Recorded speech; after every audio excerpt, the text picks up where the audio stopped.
Bismillah ar-Rahman ar-Rahim. Assalamu alaikum wa rahmatullahi wa barakatuh. Welcome you this evening once again to the first edition after the month of Ramadan, Wednesday nights with myself, United Wadi, right here on Salam Media.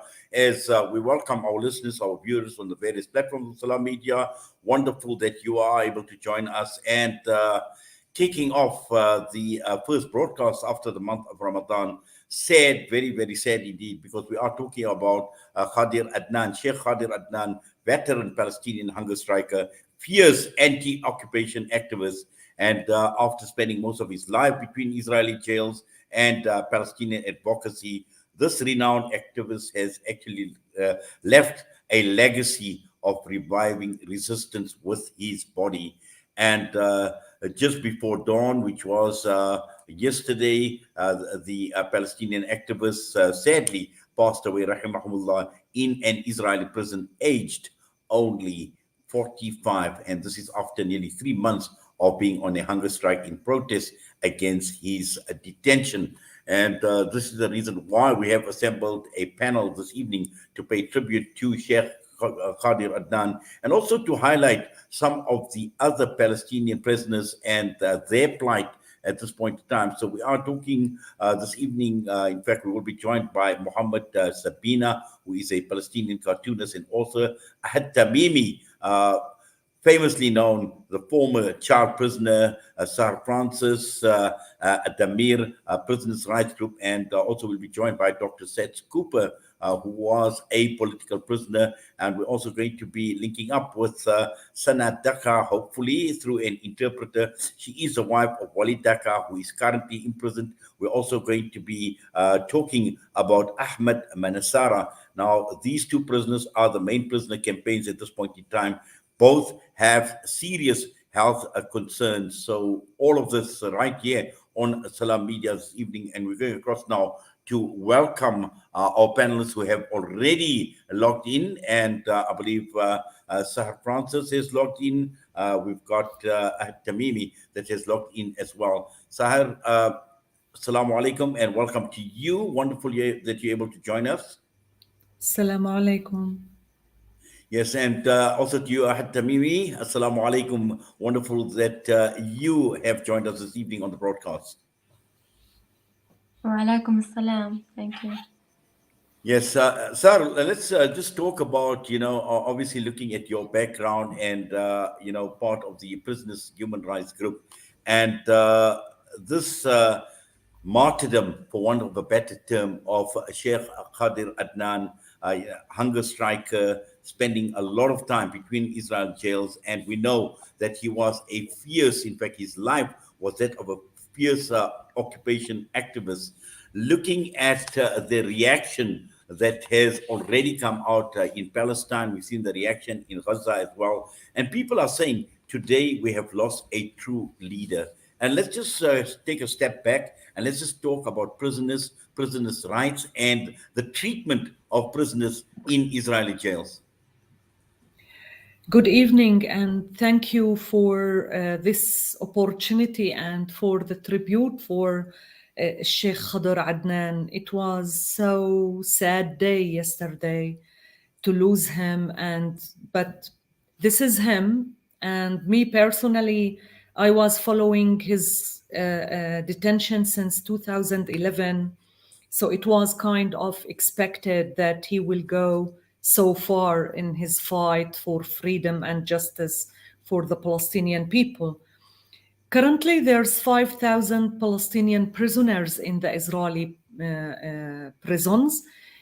Out of them, around 1,000 administrative detainees arrested without trial, without charge.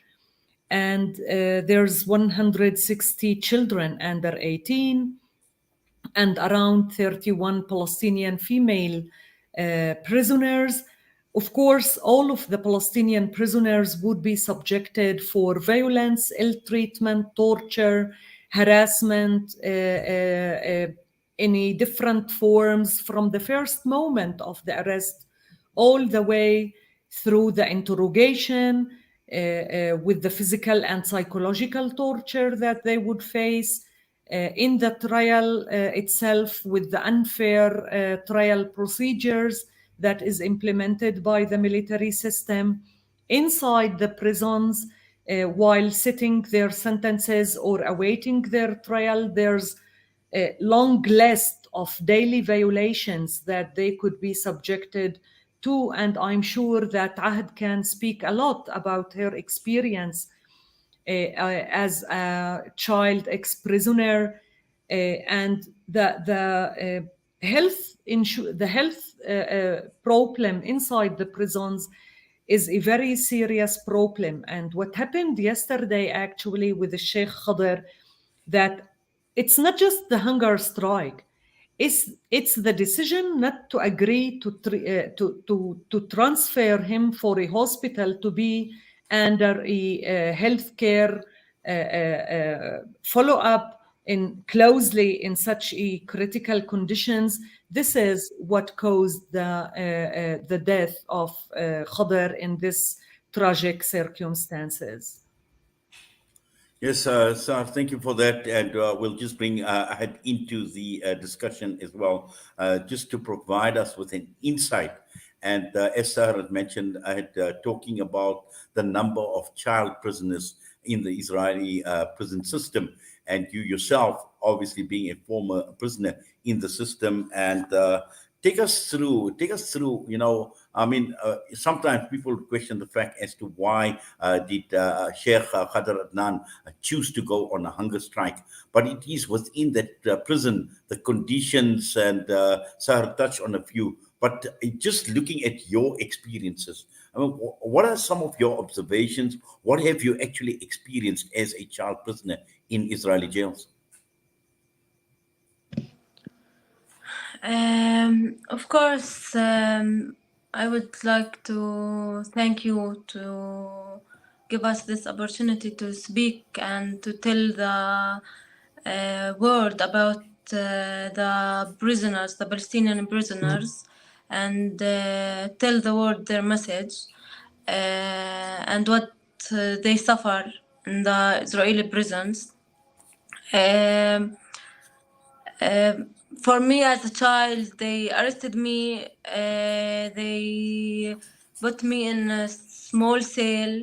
They didn't give me food or let me go to bathroom or speak to my family or to my lawyer. As we all know, the international law gives me the right to go in the interrogation with my lawyer or my family, because I was just 16 years old, but they didn't let me speak to my lawyer or my family. I refused to say anything, so that's what gives them the to do whatever they can to break me and let me speak about. They show me videos and pictures for my family.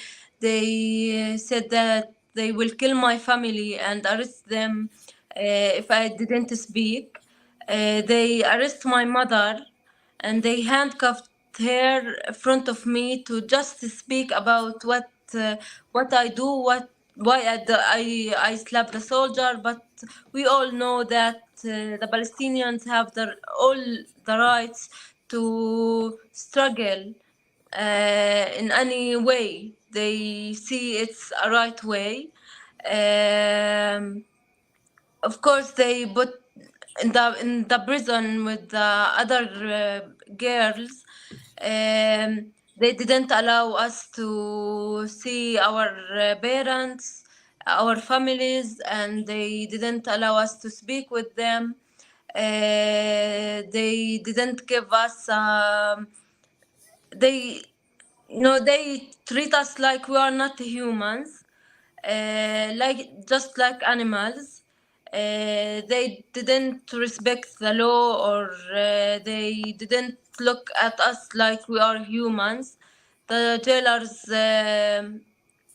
they they put us in small cells. They, all you all know the Bosta. It's a car. They put the prisoners in it. It's a bad way to transfer the prisoners, and Sahar will speak a lot about these details because I don't have a lot of time to speak about all the details. But I wish from you to see the prisoners as a humans, not just as the numbers, because they have life, they have family, and it's not the solution that we just fight to get the prisoners freedom, because we get their freedom and the next day they will arrest them again. We need to fight and to struggle to end the occupation, because we don't want a part of freedom. The most hard thing for the prisoner, of course, to lose their freedom, their life in the jails, in the prisons. Um, we I have a message to all the people and who listen to us and see us. We are as a Palestinians need from you to see us as freedom fighters, not just victims, because we don't need just your tears. We need a real struggle with us. We need from you to be our partners in this struggle, not just to stand up and just watch and give us your tears. We need a real struggle from you. We need from you to see us as a freedom fighter. All the Palestinians are freedom fighters. We will still struggle against the occupation until we free all Palestine. Thank you. Thank you for that, Ahed.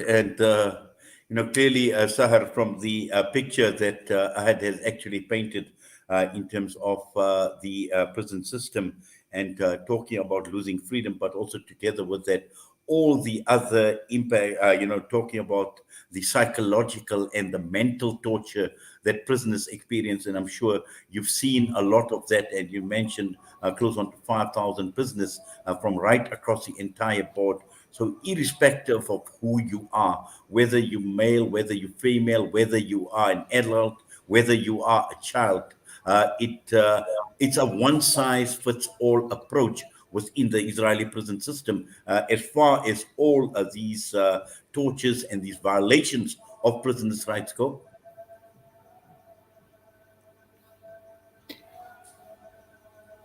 Sorry, I didn't get your last sentence. I said, within the Israeli prison system, it's irrespective of who you are, whether you are man, whether you're woman, whether you are child. The prison system is equally brutal to each and everyone, and they couldn't care. And all of this, the violation of prisoners' rights, and I'm sure you've heard, you've covered a lot of it, and you've seen a lot of that happening within the Israeli prison system.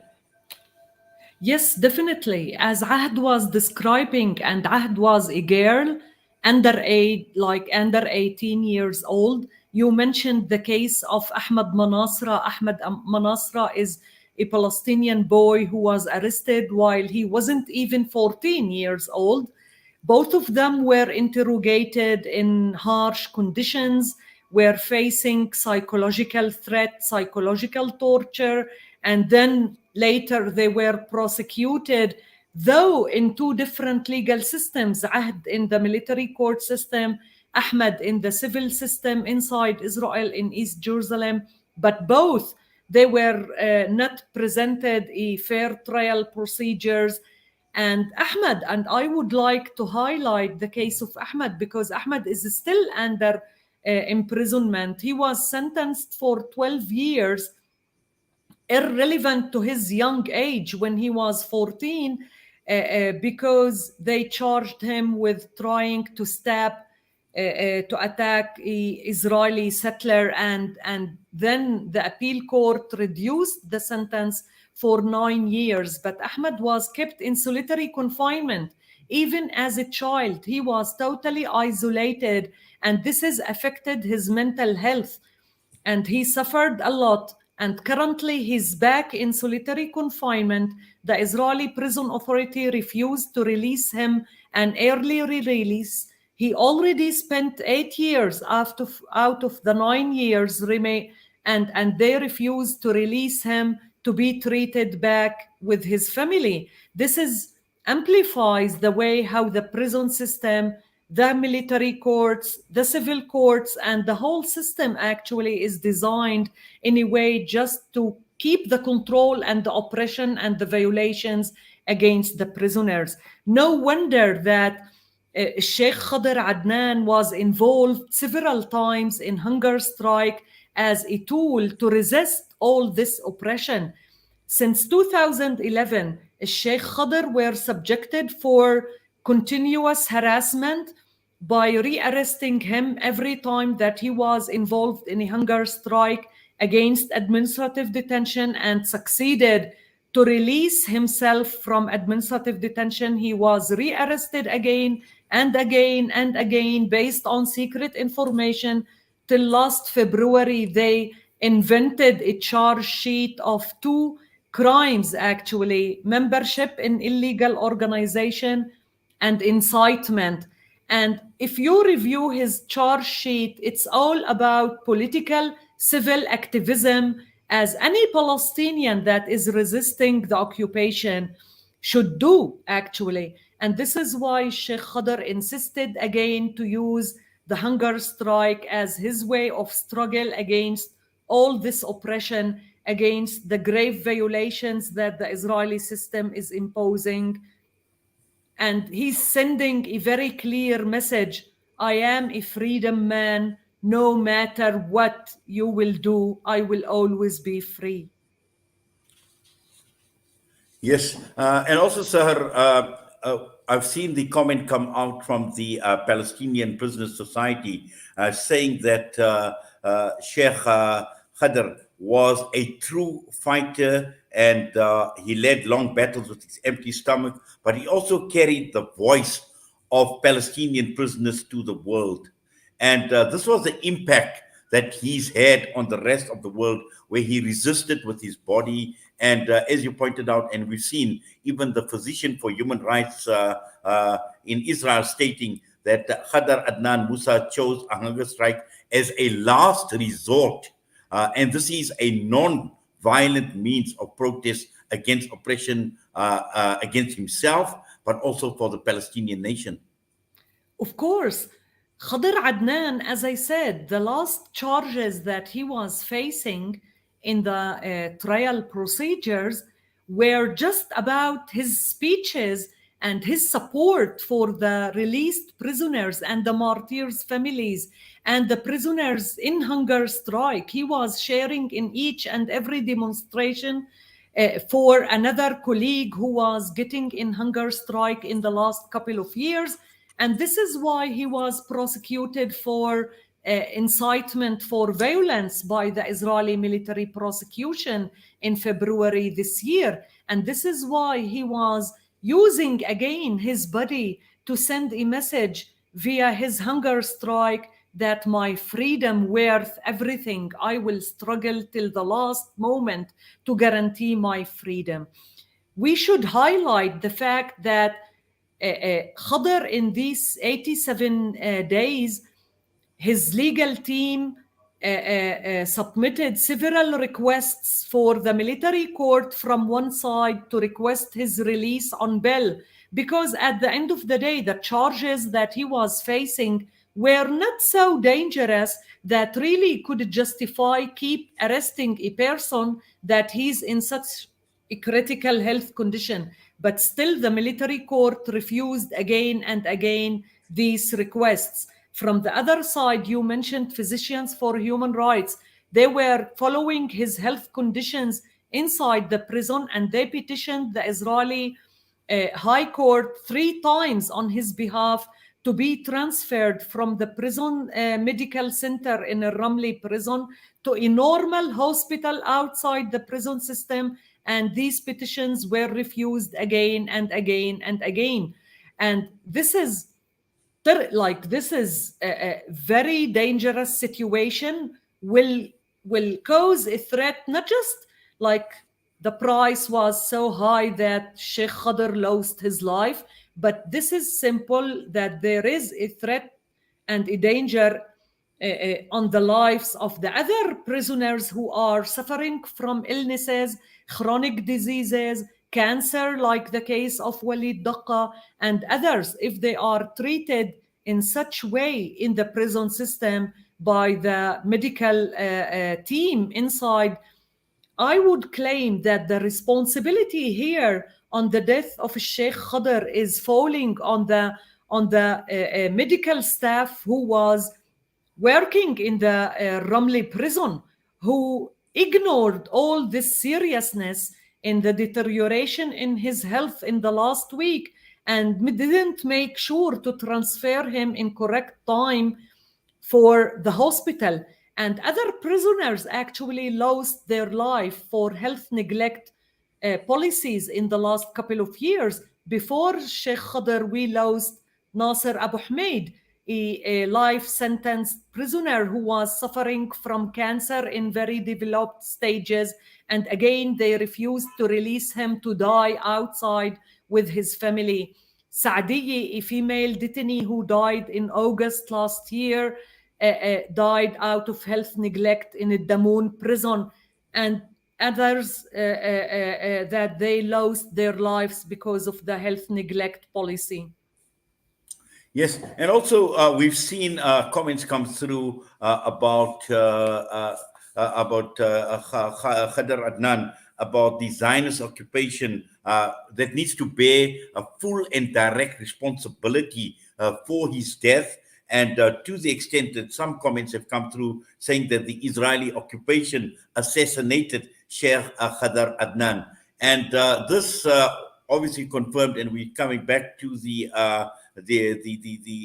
visit by Dr. Lina Qassam Hassan, who visited him a few days before he had passed away. They had examined him, and they published a medical report regarding his life-threatening condition, and all these attempts were unsuccessful, and blatant refusal to even send him to hospital. So all of us tell us that, this was a deliberate move. They knew that he wouldn't last long, and they just let him die in prison. Exactly. The sign was on the wall that there is a serious danger for his life. In the last session on the military court, in the appeal court, about the request to release him, he fainted in the court session, and the judge was aware about the seriousness of his conditions, and still they delayed giving the decision till the 10th of May. They didn't give a decision on the request to release him on bail or not. So even if I would claim that this case should be investigated, and we should know what really brought this decision to keep him, who was behind this decision, whether in the Israeli prison system, the senior staff there, whether the medical staff in the prison in Ramli, or it's higher than that. Is it the responsibility of any of the ministers in the Israeli government who took this decision to insist to refuse to take Khader to the hospital in proper time? And also, I think what happened before the case of Sheikh Khader, back in 2017, when the Palestinian prisoners led a mass hunger strike for more than 17 days, the Israeli prison system changed the regulations related to the issue of when they have to transfer a person, a prisoner under hunger strike, to the hospital.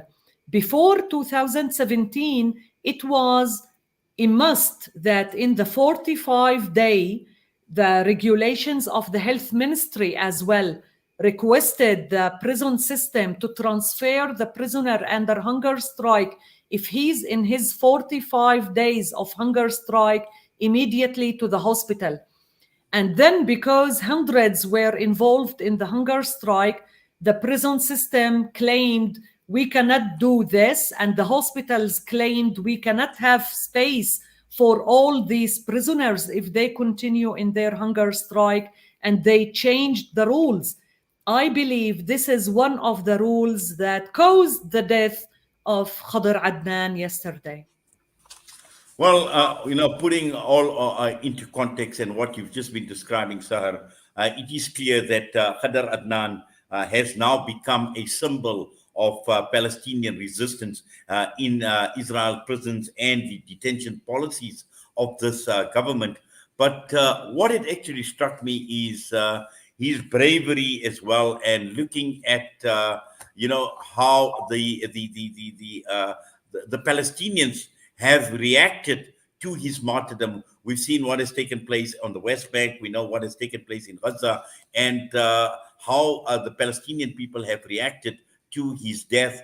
And all of this actually speaks a lot, because I'd just like to read out an article, and this was his wife, Randa Musa, who asked her husband the question that,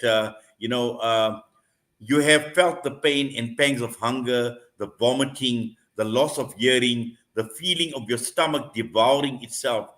How are you able to do it all over again? And this was with the latest hunger strike. And his reply was, how does a woman choose to give birth more than once despite having felt the pain? There's beauty in love, in giving life. And he says, we find life in resisting the occupation and the taste of freedom and being able to fight for it. So right until the end of his life, he knew that his flesh was evaporating, his bones were getting weak, he was getting weaker in terms of his bodily strength. But at the end of the day, he was still very, very brave right until the end. Of course, as I told you in the beginning, as a lawyer who was following Khader Adnan in several hunger strikes, I visited him in the first hunger strike, in the 60th day of his hunger strike back in 2011. And it's unbelievable. I cannot describe how strong he was, how insisting he was to continue. Even at that time, we were not aware that someone could survive 64 days in such a strong hunger strike, refusing to get any supplements, just drinking water all this long period. He is a very he believes, and his beliefs, I think, give him the strength to continue, and he know that he has a just cause to fight for, and he believes in this just cause, and this is what brought him to fight till the end. The freedom for him was like a very huge cause that he could, and he was willing to sacrifice his life for his freedom and the freedom of his people. He wasn't doing it because he wants to be a martyr. No. He was insisting that he's struggling for his freedom and his people's freedom against the oppression, against the colonization, against the apartheid, against the occupation, against all these war crimes and crimes against humanity committed daily on Palestine.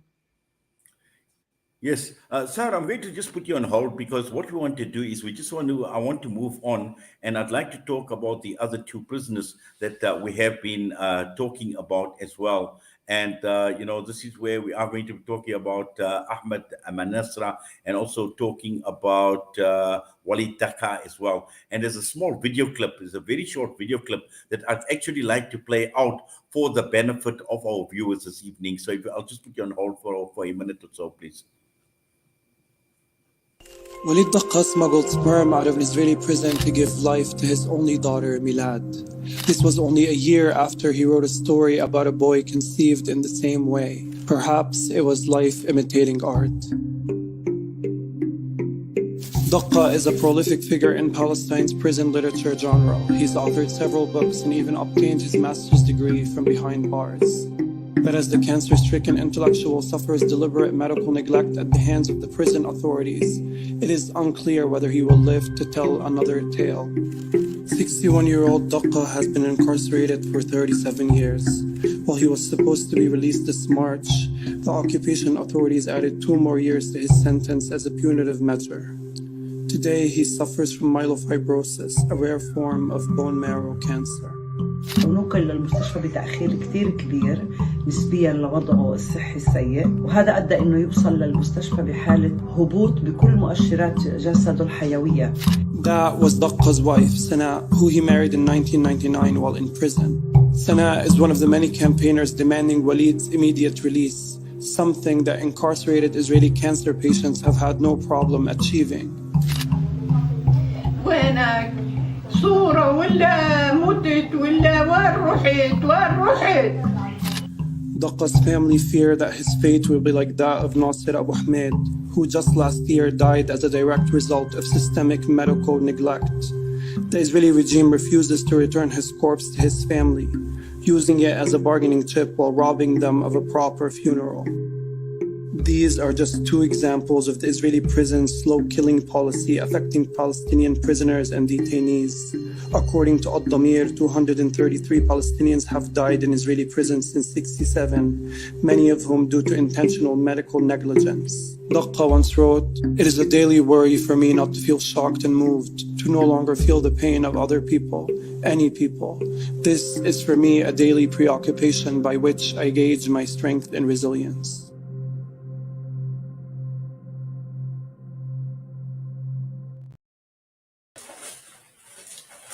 Yes, when you just watch that clip, Saher, it actually speaks volumes about what we have actually been talking about. And in the case of Walid Taka, this is now a man, an intellectual of the highest caliber. We've just heard about him educating himself, obtaining his master's within the prison system, a man that holds so much promise. And to the extent that even this entire campaign to free Walid Taka, calls have been made to the UN Secretary General as well, for his release. And, as you mentioned, a cancer patient, and I've seen that, you made yourself 233 prisoners that have died within the system. And again, the world needs to wake up. The world needs to be aware of what is happening, and the story of these prisoners need to be told vocally, and the world needs to truly understand what is actually happening to the people of Palestine, and particularly in the prison system. Yes, definitely. Unfortunately, the Israelis, with the support of their allies like the United States, they managed in their propaganda campaign against the Palestinian prisoners on the political level, I would say, to consider these political prisoners as terrorist people.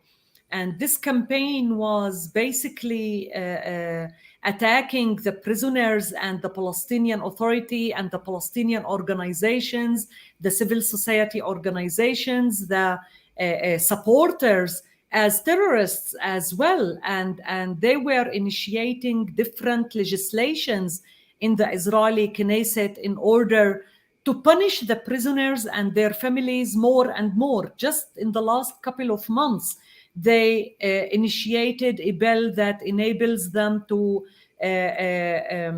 like confiscate the citizenship and to revoke the residency, permanent residency of prisoners, Palestinian prisoners from inside Israel and from East Jerusalem, if they are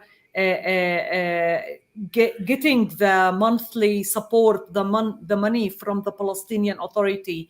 And they revoked residency from people in East Jerusalem, prisoners, based on the claim that they broke the allegiance toward the state of Israel. So they are not saving any tool in order to oppress more and more the Palestinian prisoners. And I would say that what we need to do jointly as Palestinians and as the solidarity movement around the world, that they believe in our basic rights, as Ahed said, we should fight against the occupation, not just against the prisoners' violations or the house demolitions, because the Israelis succeeded in these decades to keep us busy with all the violations that they are committing every day: house demolitions, land confiscation, target killings, imprisonment, settlements, attacking Gaza, siege on Gaza, bombing Gaza. And we are not able to document and to work and to deal with all these circumstances. We are not able to think about strategies how to defeat the whole system. This is why it's very important to raise awareness and to request the solidarity movement to take the new paradigm, the new like the reports that was issued, for example, from Amnesty and Human Rights Watch and other Israeli organizations and Palestinian organizations describing the situation as an apartheid. We demand people to act and to put pressure on their governments in the UN level as well to take this seriously. We have to to convince the UN to reinvent the committee, to reactivate the committee against apartheid, so they can try and guarantee accountability. Because I think without real accountability, Israel will not stop their war crimes and crimes against humanity. Without paying the price, there's no justice. This is why we should support BDS campaigns, boycott, divestment, and sanctions. We should support every initiative that the aim of it is to seek accountability against the perpetrators of these war crimes and crimes against humanity. Yes, and also at the same time, when we look at the case of Walid Daka as well, and as I had spoke about how families are actually being used, showing pictures, showing photos of your family as a form of torture to the prisoners. And this is exactly what the Free Walid Daka campaign is talking about, that he gets medical treatment, which is one, but also as far as his family is concerned, especially his wife. And we've seen in the video clip his wife Sana campaigning for his relief, but also at the same time looking at an infant daughter. He's got a little daughter as well. And all of this at the end of the day, to ensure that even as a prisoner, he is being treated in a dignified way. Access to family, access to his wife, to his children, to medical care. All of that is important, and this is exactly what this campaign is all about, and this is what the world also needs to come to terms with. You mentioned the BDS campaign, you mentioned civil society, and we know that there are many Palestinian solidarity organizations right throughout the entire world, and this has got to be an ongoing effort. Now we've heard about Khader Adnan, but it shouldn't die off, because on a daily basis, Palestinian prisoners and ordinary Palestinians are suffering as a result of this occupation, Saher. Of course, and in order to seriously tribute the death of the sacrifice, the huge sacrifice that Khader did, we have to continue our struggle in support of the Palestinian prisoners, whether the cases like Walid Daqqa and Ahmed Manasra and the hundreds of the L prisoners, or the administrative detainees, the 1,000 administrative detainees that they are held without a trial, without any procedures and evidences, with those that they suffer from torture. Serious psychological and physical torture is still implemented in the Israeli interrogation centers, and all the children and all what they suffer inside the prison, and all the other violations. Seriously, there's lots of details. We can talk hours over hours about the conditions of the Palestinian prisoners.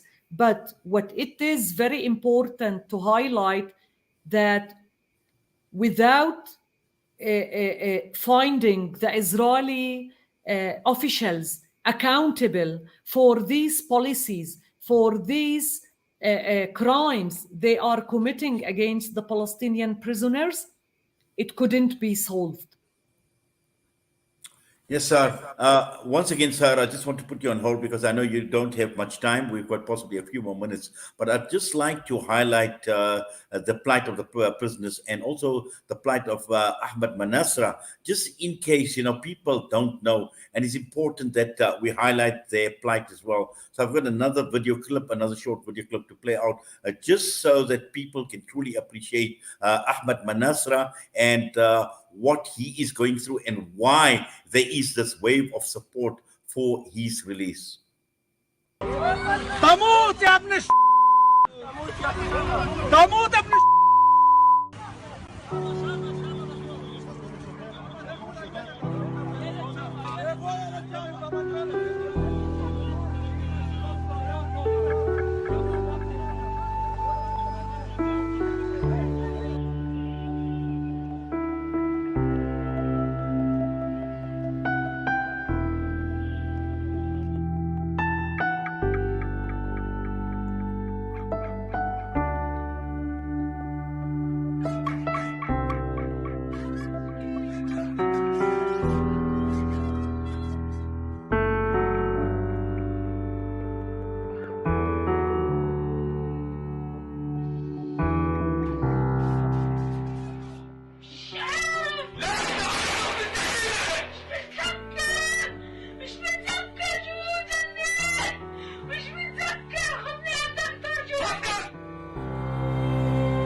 Well, clearly, I actually had to take a deep breath without becoming emotional, Saher, just watching that video. 13-year-old boy in court, the humiliation that he has suffered, a young child, really not even grown up, at the age of 13 to be treated in that manner in the court, and what has happened to him. Sometimes, we lost for words, Saher, when we see images like these, when we see what is happening to young, innocent children. It's not just this. Allow me to highlight that the case of Ahmed Manasra brought a huge change in the Israeli criminal code in order to guarantee that they can keep him behind bar for long period.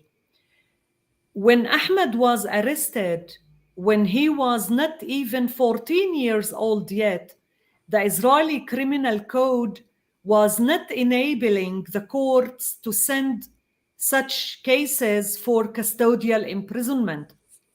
No matter what they committed, children under 14 were not supposed to be imprisoned for custodial sentence. They changed the law because of the case of Ahmed Manasra, and they convicted him and they sentenced him for 12 years, irrelevant to his young age. This is the way how this only democracy in the Middle East is treating Palestinian children. And this is a huge example about the discriminatory policies that young Palestinian children face in the justice system in Israel, in the civil courts. Not just, you can imagine the situation in the military court. Ahmed was prosecuted in the civil court. If it was an Israeli Jewish boy who was arrested, involved in assault or attack against a Palestinian, he wouldn't be dealt in the same way. They wouldn't claim that he committed his crime as a terrorist act with ideology to attack Jewish people in order to justify keeping him in detention. Currently, Ahmed suffers from post-traumatic disorder, and still he cannot be released, an early release, because of his health conditions. This is discriminatory. This is apartheid system. Yes, it's a pity that Ahed Tamimi had to leave us, and she could only join us for a few minutes, Sahar. But she's one of the more fortunate ones who was able to come out, to be released, to be able to tell her story, to be able to take her struggle forward. And this is exactly what I've read about Khader Adnan as well, that is young Palestinians look upon him like a father, particularly among young Palestinians. And I'm sure his legacy that he's left behind is going to inspire Palestinians a lot more as far as the struggle is concerned. And not only, for the Palestinians in the West Bank, one must not lose focus on Gaza, on what is taking place in Gaza, which is popularly known to be the world's biggest open-air prison. Yes, definitely. Gaza were attacked yesterday after the death of Khader Adnan. And Gaza always pays a very high price. Everything that happens in the West Bank, at the end of the day, the occupation forces find their way to blame Gaza and to attack Gaza and to bomb Gaza.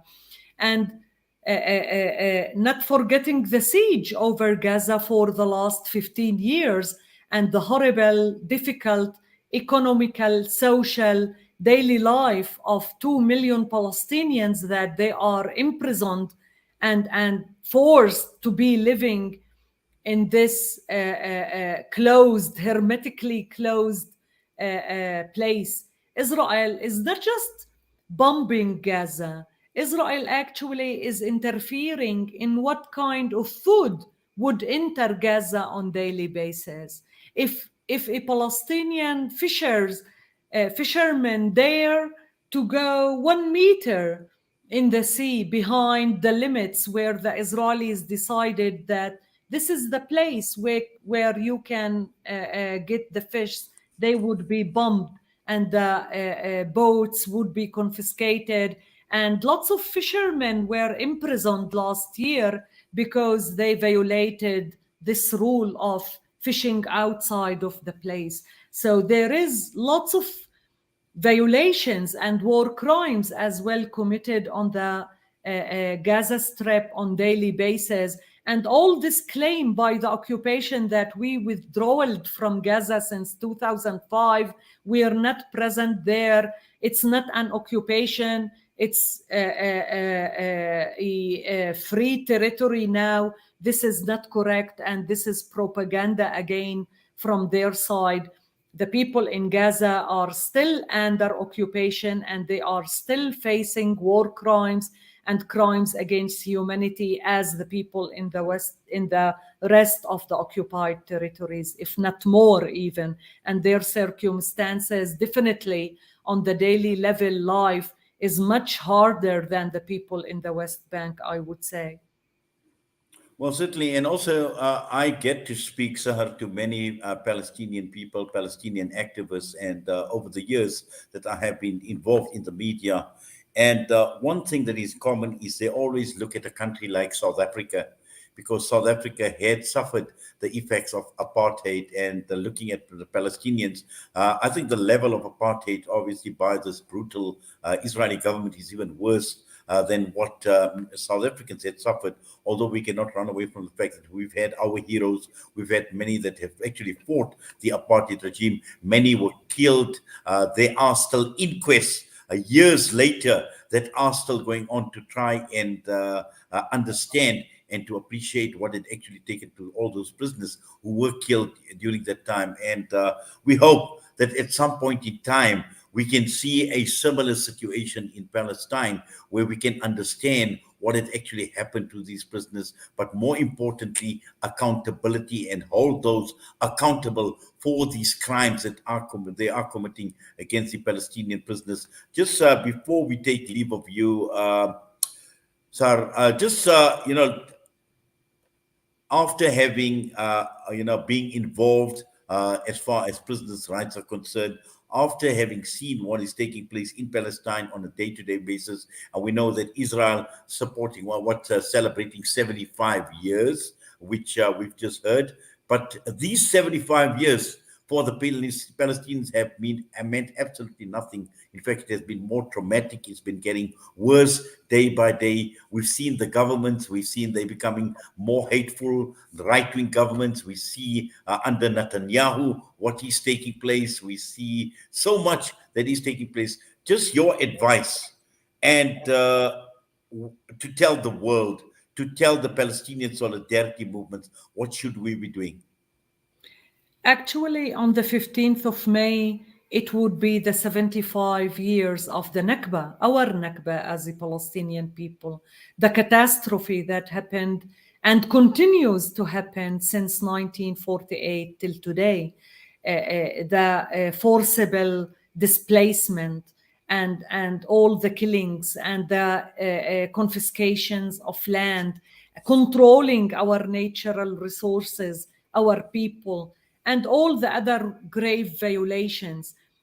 All this cannot be ending without accountability. Justice will not be brought without accountability. This is why the international community should take a serious role in putting an end to this situation, to find Israel accountable. The same, and this is why we are doing this comparison with the South African example. I'm not sure that if we are suffering more than what you suffered back under the apartheid. But yes, even my South African friends, when they visited Palestine, at some circumstances, they were saying it's harsher than what we were facing in South Africa. It could be.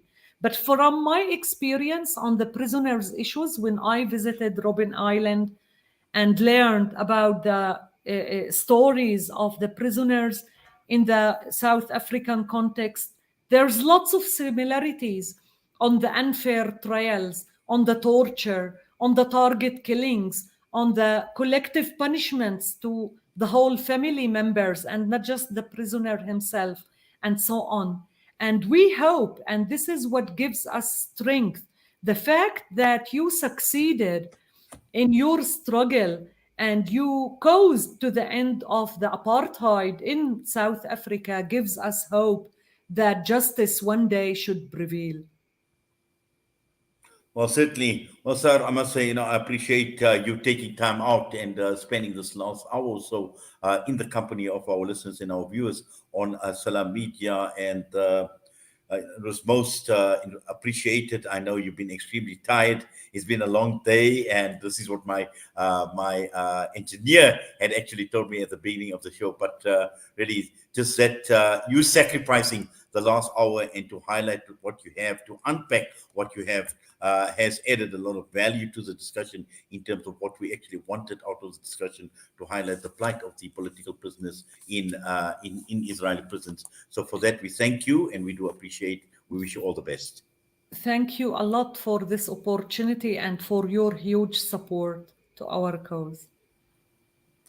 Saher Francis Addameer with us this evening. Now, before I sign off, I'm going to share one more video with you. And we have been talking about Ahmed Manasr, that 13-year-old boy, and that was a video that had actually gone viral of him in a court. But there is another video clip for us to truly, truly appreciate as to why these campaigns are so important, to call for the release of the political prisoners, for people like Ahmed Manasra and also people like Walid Taka as well. So we're going to play out one more video before I sign off. So please take a look at this, and we will then do an outro, and we will then sign off for this evening on Wednesday nights with myself, Inayat Wali.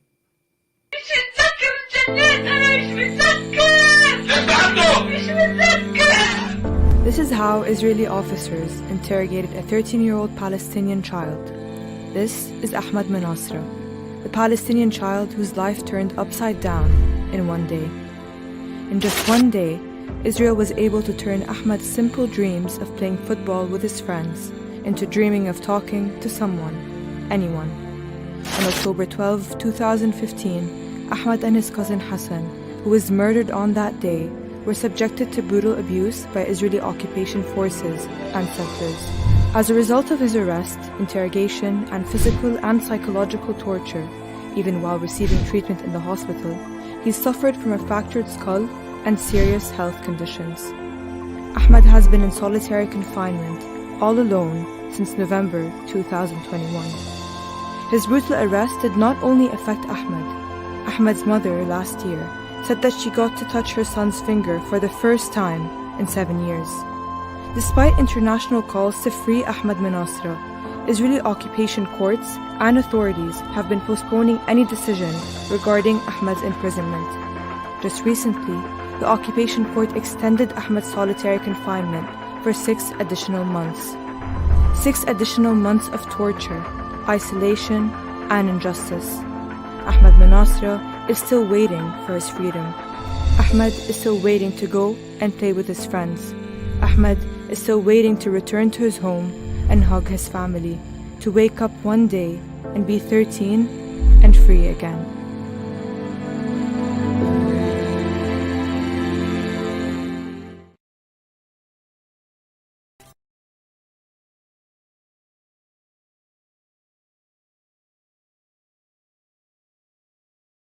Again, and this is a story of Ahmed Manasra, and clearly, if you are not touched by what you've seen and what you've witnessed tonight, and coming back to the martyrdom of Khader Adnan and what he had stood for, his principles, and sometimes it's easy for us to debate whether he should have been on a hunger strike or not, but that is not the question. The question is the will to fight for justice, to taste freedom. And this is what Ahed Tamimi said as well. All they're looking for is to taste freedom, but they are willing to fight for it at every cost, at the cost of their lives, at the cost of their health, like we've seen in the case of some of the prisoners. And I just want to leave you with the last words, or towards the end of his life, when Khader Adnan wrote his will and shared it with his family. And he says, "I send you these words after my flesh evaporated, my bones eroded, and my strength weakened. My dear Palestinian people, do not despair, regardless of what the occupiers do, and no matter how far they go in their injustice and aggression, our victory is close." And this is what the Palestinians firmly believe in, that their victory is close. But they need you, they need they need the entire world to stand up against the injustices of this brutal Zionist regime. And with that, I'm going to be leaving you once again. It's been an absolute pleasure being in the company of all our Salam Media listeners. our viewers, the various platforms.